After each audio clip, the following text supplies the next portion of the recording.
Charlotte World Sports Show. Mark Parsons, head coach, Washington Spirit. I guess it was a dream start, but a nightmare finish.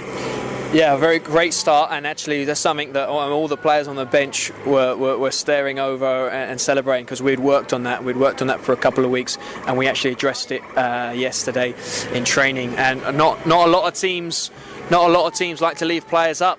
There's been times where I've left 3 up, times I've left 2 up, and we had a strategy on getting key player like Connie on the ball and breaking, and it worked extremely well.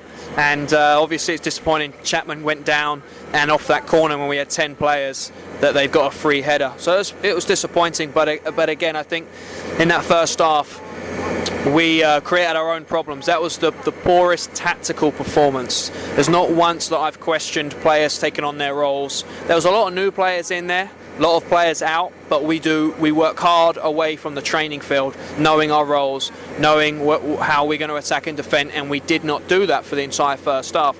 Coming in at 2-1 down after a great start is really frustrating, but what's more disappointing is our tactical performance. We rely on I'm very proud of being very strong in that area, and we always are. In the first half we wasn't. Now with the injury, what's going to be going forward? How do you approach that with a few games left? Emily is a fantastic trainer, and she's earning her money right now. We're not helping her out, and obviously Doc as well. Them guys at most do an incredible job. Just hope that they pull some magic off. The players that have stepped in tonight, for injured players, they're doing magnificent. They're stepping up to the plate. I mean, Holly King stepped into centre back.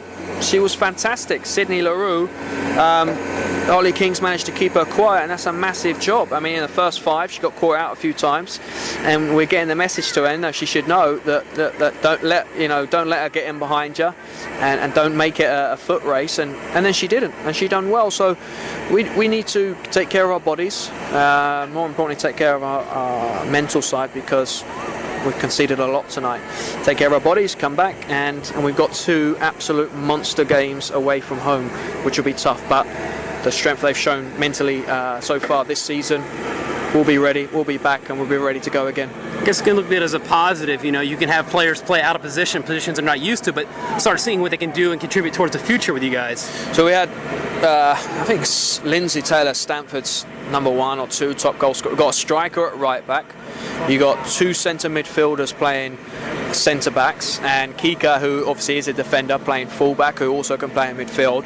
So to keep it to 5 might have been a success. Scoring 2 goals was obviously very exciting, because we haven't done that in a long time. We haven't done that in free play, so that was pleasing. It's very difficult. We made a lot of errors in the first half, and I know 3 goals came in the second half, and I think they were errors from people that we won't talk about. But from what we need to control is the first half. Yeah. That wasn't us. We had a great opportunity going 1 goal up, and we couldn't capitalise on it. And we need to do that in the future.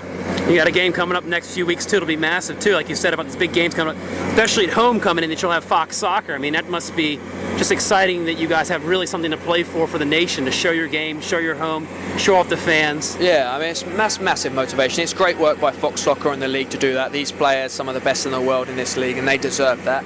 Away from Fox Soccer, people like yourself coming down, Charlie, and giving this support is absolutely massive. This is what the game needs. We need another 100 Charlie Flows to keep 1,000 Charlie Flows doing what you're doing, because these are world-class players, fantastic people. They're working harder than other athletes around the world for far less money, day in, day out. I'm not talking about just our squad, I'm talking about every squad out here. They deserve the awareness, they deserve this support, and I'm really pleased and excited about Fox Soccer obviously coming down here. I'm more excited about playing 3 games at home. Tonight, again, look at the streak we're on. Fans are turning up. We can hear them from the work. They cheer when you guys were down. They were they didn't hit the roads or stayed here in the stands. It's incredible, and I think that's massive motivation for us for the rest of this season. It's a massive motivation for next year. Look at where we're at, and look at how many things are going wrong, and they're still here. Imagine if we won. Yeah. Imagine we scored a few more goals. This place would take off. That's inspiring. That's motivating to keep working this season and keep working next season. Well, thank you for your time, Mark. Thank you, Charlie. Keep up the great stuff.